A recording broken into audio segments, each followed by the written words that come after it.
الحمدللہ وحدہ والصلاة والسلام علی من لا نبی بعدہ اما بعد فاعوذ باللہ من الشیطان الرجیم بسم اللہ الرحمن الرحیم فقل هل لك الى ان تزکا واہدیک الى ربک فتخشا۔ پس اے محبوب صلی اللہ علیہ وآلہ وسلم آپ فرما دیجئے، کیا تو چاہتا ہے کہ تو پاک ہو اور میں تجھے تیرے رب کی طرف ہدایت دوں تو ڈرنے لگے۔ سامعین، آج ہماری سورہ النازعات کی آیت مبارکہ نمبر 19 تک کی تلاوت و ترجمہ کا شرف نصیب ہوا۔ گفتگو ہماری چل رہی تھی کہ رب ذوالجلال نے حضرت موسیٰ علیہ السلام کو یہ حکم فرمایا کہ آپ فرعون کی طرف جائیے جو سرکش ہو چکا ہے، اور اس کو آپ ہمارے پیغام سے ڈرائیے۔ اس کے بعد فرمایا جب فقل هل لك الى ان تزکا، تو فرمائیے کیا تو چاہتا ہے کہ تو پاک ہو۔ اب یہاں پر مفسرین نے اس واقعہ کے مطابق، اس کی روشنی میں اور قرآن پاک کے الفاظ میں، کیونکہ یہ الفاظ ایسے ہیں کہ اس واقعہ کے ساتھ بھی ریلیٹ کرتے ہیں اور ہم سب کے لیے بھی یہ پیغام ہے۔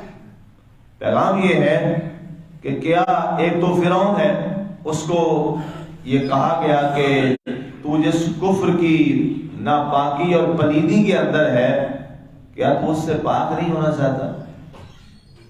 ایک تو اس کا مضمون یہ بھی ہے، اور جس شرک والی بیماری میں وہ ناپاک تھا، جو کائنات کی سب سے بڑی ناپاکی ہے، وہ کیا ہے؟ وہ کفر ہے۔ جو سب سے بڑی ناپاکی ہے وہ شرک ہے، جس سے بڑی نجاست کائنات میں کوئی نہیں ہے۔ اس سے پاک ہونے کا کیا تیرا ارادہ نہیں ہے؟ کیا تو اس سے پاک نہیں ہونا چاہتا کہ اس سے پاک ہو کر اس اپنے خالق حقیقی کے ساتھ مل جائے اور اس کی بارگاہ میں آ جائے جس نے تجھے پیدا کیا، اور بطور مخلوق اور بحیثیت انسان ہونے کے یہ ہر ایک پر فرض عین ہے کہ وہ اپنے خالق کی وحدانیت کا اقرار کرے۔ بحیثیت انسان یہ ہر ایک کا اولین فریضہ ہے، اور یہ ہمارے اوپر فرض ہے اور اللہ کا حق ہے۔ یہ ذات پاک نے اگر حقوق کی بات بھی کی جائے تو سب سے بڑا حق جو ہے اس کا ہم پہ یہ ہے کہ اس نے ہمیں پیدا کیا ہے اور ہمیں وہ اس زمین پر رہنے کے لیے تمام سامان زندگی میسر کر رہا ہے، تو اس کا پہلا حق تو یہ بنتا ہے کہ اسے وحدہ لا شریک مانا جائے۔ اسے وحدہ لا شریک مانا جائے کہ اس کے سوا کائنات میں کوئی اور اللہ نہیں ہے۔ جب سب کچھ دینے والا ہی وہ ایک ہے تو اس کا اقرار کرنا تو پہلا فرض ہوا ہر انسان۔ لہذا لکھا ہے لوگوں نے، جہاں رائٹس کی بات آئی، کہ جہاں لوگ یہ کہتے ہیں کہ بندوں کے حقوق اور رائٹس کی بات کرتے ہیں، انہیں سب سے پہلے تو اللہ کے جو رائٹس ہیں اس کا بھی تو خیال کرنا چاہیے۔ جو اللہ کے حقوق ہیں اور ہمارے اوپر فرض ہے، اللہ کا وہ حق ہے، ہمارا فرض ہے۔ پہلا حق سب سے بڑا یہ ہے کہ اس نے ہمیں، سب سے بڑا احسان اس نے ہم پہ یہ کیا کہ اس نے اپنی مخلوقات میں سے ہمیں سب سے اچھی مخلوق انسانوں میں پیدا کی۔ یہ کتنا بڑا اس کا احسان، کتنا بڑا احسان ہے۔ ہمیں جانور بنا دیتا، ہماری کیا ضرورت؟ ہمیں جانوروں میں بھی وہ جانور بنا دیتا جس پر لوگ پھٹکار ڈالتے ہیں، تو ہماری کیا ضرورت؟ ہم کچھ کر سکتے ہیں؟ کچھ بھی نہیں کر سکتے۔ یہ اس کا اتنا بڑا کرم ہے، اتنا بڑا کرم ہے کہ اس نے ہمیں انسان بنایا۔ پہلا کرم، سب سے بڑا کرم کہ اس نے ہمیں انسان پیدا کیا ہے۔ اور انسانوں کے بعد بہت بڑا کرم جو اس نے ہم پہ کیا، بہت بڑا کرم کیا کہ اس نے ہمیں اپنے پیارے محبوب صلی اللہ علیہ وسلم کی امت میں پیدا کرنا۔ یہ احسان عظیم، اتنا بڑا احسان کہ اس نے ہمیں اپنے محبوب صلی اللہ علیہ وسلم کی امت میں پیدا فرما دی، جس کی انبیاء بھی تمنا کرتے گئے اے اللہ تو ہمیں نبوت نہ بھی دیتا، ہمیں اپنے آخری محبوب کی امت کا فرد ہی بنا دیتا، ہمیں اس امت میں پیدا کر دیا، بغیر کسی محنت ہم اس امت میں پیدا ہو گئے، اور اس امت میں آنے کے بعد احسان عظیم فرمایا کہ اس نے ہمیں ایمان کی دولت سے بھی سرفراز فرمایا، ایمان کی دولت بھی نصیب فرمایا۔ وگرنہ اسی امت میں کتنے لوگ ہیں جو آج بھی ایمان کی دولت سے معروم، آج بھی ایمان سے معروم ہے۔ اللہ نے کتنا ہم پہ کرم کیا، الحمدللہ الحمدللہ الحمدللہ۔ اگر ہم اسی ایک احسان کے اوپر ساری زندگی سجدے میں پڑے رہیں تو اس ایک احسان کا بدلہ نہیں چکا سکتے کہ اس نے ہمیں کلمہ توحید و رسالت نصیب فرمائی۔ سبحان اللہ، کتنی بڑی نعمت، ساری کائنات کی دولت ایک طرف اور ایمان والی دولت ایک طرف۔ سبحان اللہ، یہ کتنی بڑی دولت جو اللہ نے ہمیں عطا فرمائی۔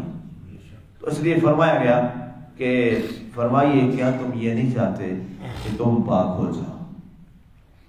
اور یہ تمنا، یہ پیغام ظاہر ہے پڑھ تو ہم آج رہے ہیں، آج نہ یہاں فرعون ہے اور نہ آج یہاں آل فرعون ہے، پڑھ کون رہے ہیں؟ ہم رہے ہیں، اور اللہ کو بھی پتا ہے کہ یہ فرعونیوں نے نہیں پڑھنا، یہ تو میرے محبوب کی امت نے پڑھنا ہے، انہوں نے اس کو تلاوت کرنا ہے۔ تو یہ پیغام ہمارے لیے جو ہے بڑا اہم ہے کہ کیا آپ ان سے فرمائیے تم یہ چاہتے نہیں ہو کہ تم پاک ہو جائے؟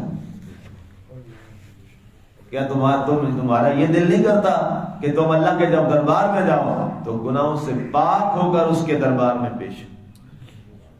اور وہ بڑی دربار ہے، وہ سب سے بڑا دربار ہے، سب سے بڑا مقام ہے۔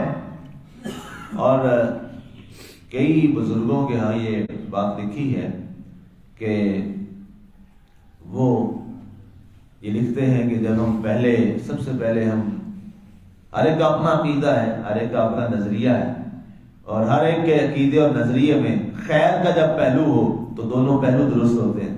مثال کے طور پہ جناب رسول اللہ صلی اللہ علیہ وسلم کے زمانے کا ایک واقعہ ہے، کیونکہ ظاہر اس وقت کی جو جیسے آج کل ہم کوئی چیز بنائیں، کوئی پبلک پلیس، تو ہم کہتے ہیں کہ یار ذرا خیال کرنا یہاں پہ پارکنگ ہونی چاہیے، پارکنگ ہم کہتے ہیں، اور اب باقاعدہ پلازے تو منظور ہی نہیں ہوتے جب تک وہاں پارکنگ نہ، لوگوں نے آنا ہے، ان کی سواریاں کھڑی ہوتی۔ تو اس زمانے کی پارکنگ جو ہے وہ کیا تھی؟ وہ تو لوگ گھوڑے استعمال کرتے تھے، اونٹ استعمال کرتے تھے، تو ان کے باندھنے کی کوئی جگہ۔ تو مسجد نبی شریف کے باہر ایک صحابی رسول صلی اللہ علیہ وسلم نے کیا کیا، انہوں نے وہاں پر ایک وہ سٹک لگا دی کہ یہاں پہ جو بھی آئے گا اپنی سواری باندھے گا اور نماز پڑھ لے گا، آرام سے، پریشانی نہیں ہوگی۔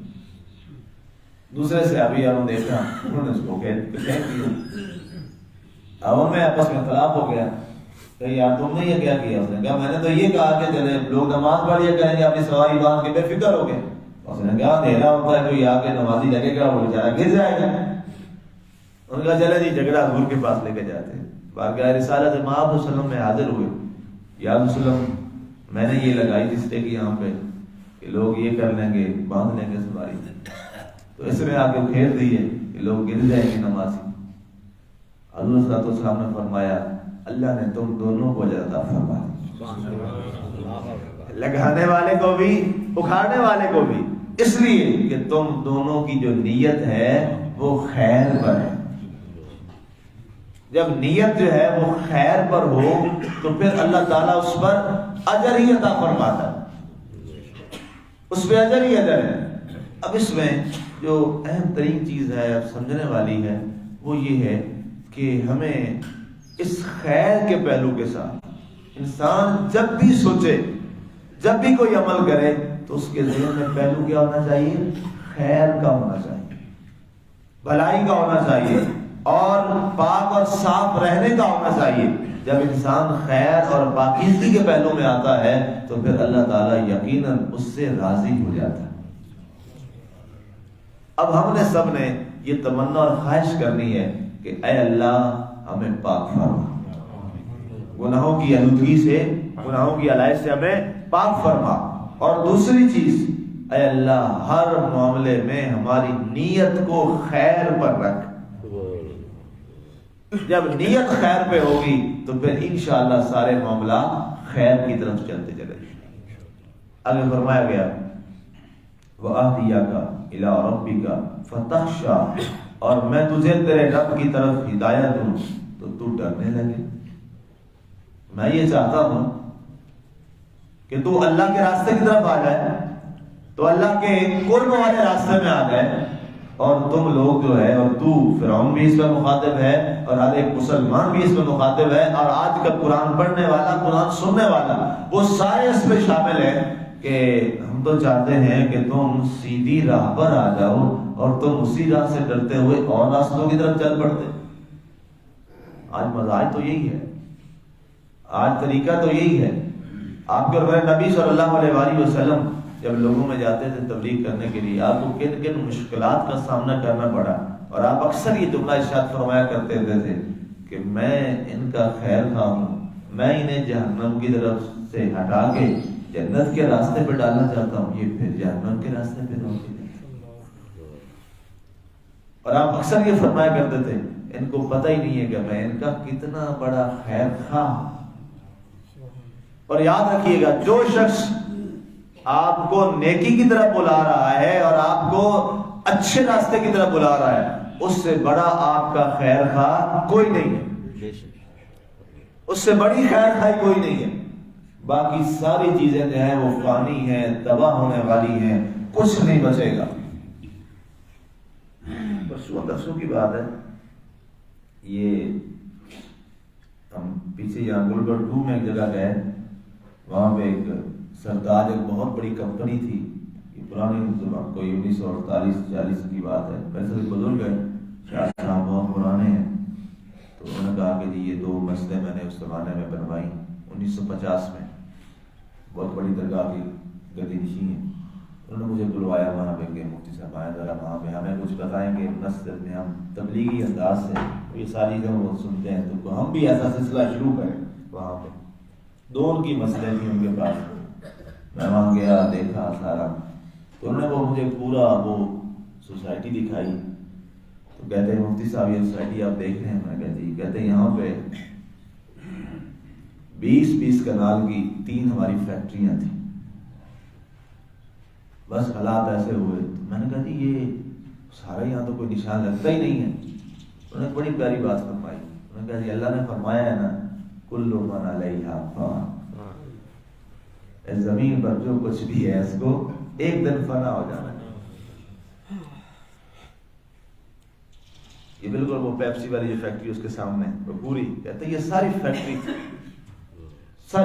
تھی اور ہم 4 لوگ تھے. تو کہتے ہیں وہ سب ختم ہو گیا، وہ سارے دنیا سے رخصت ہو گئے. کہتے ہیں میں اکیلا اور میں سے باقی ہوں. تو مقصد کیا ہے، یہاں اتنے اتنی بڑی جگہیں، کارخانے، انڈسٹریاں، وہ سب کچھ فنا ہو گیا. لیکن کہتے ہیں اللہ کا شکر ہے اس وقت کی ہماری بنائی ہوئی صرف ایک چیز جو ہے ہماری نشانی وہ باقی ہے. کہتے ہیں وہ یہ ہم نے جامع مسجد بنائی تھی سرکار، اس کی نشانی آج بھی قائم. تو مقصد کیا ہے کہ سب کچھ یہاں فنا ہو جائے گا، کچھ نہیں بچے گا. کہتے ہیں ہماری اتنی انڈسٹریاں تھی ساری ختم ہو گئی، لیکن اللہ نے اپنے گھر کی نشانی کو آج بھی قائم رکھا ہے.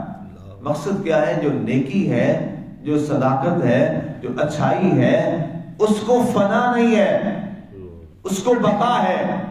باقی سب فانی ہے. تو لہذا جو آپ کو فنا کی بجائے بقا کی طرف بلائے تو اصل تو خیر کا آپ کا وہی ہے نا، اصل تو آپ کا ویل وشر وہی ہے.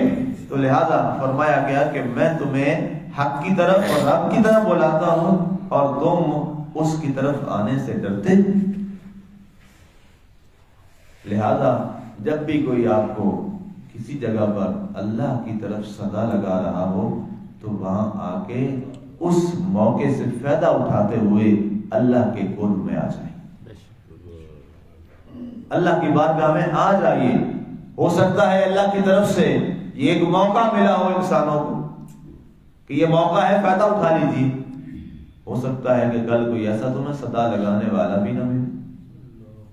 اور جن حالات سے ہم گزرتے چلے جا رہے ہیں، آئے روز ہم ایک بڑے خسارے سے دوچار ہوتے جا رہے ہیں کہ جو لوگ اللہ کی رضا کے لیے صدائیں لگاتے تھے اب وہ بہت کم پڑھتے جا رہے ہیں، اور اب اتنا مزاج وہ ہو گیا ہے کہ جناب ہر ایک کا پرسنلی معاملہ ہے، جی مجھے اس سے کیا، یہ ماحول بن گیا ہے ہمارے یہاں، یار ایک کا اپنا معاملہ ہے، مجھے کیا ضرورت۔ تو یہ بڑی خطرناک صورتحال ہے، یہ بڑی الارمنگ ہے کہ جب کسی برائی کو دیکھ کر کوئی یہ کہتے ہیں جی میرا اس میں کیا معاملہ ہے، ایک کا پرسنلی معاملہ ہے۔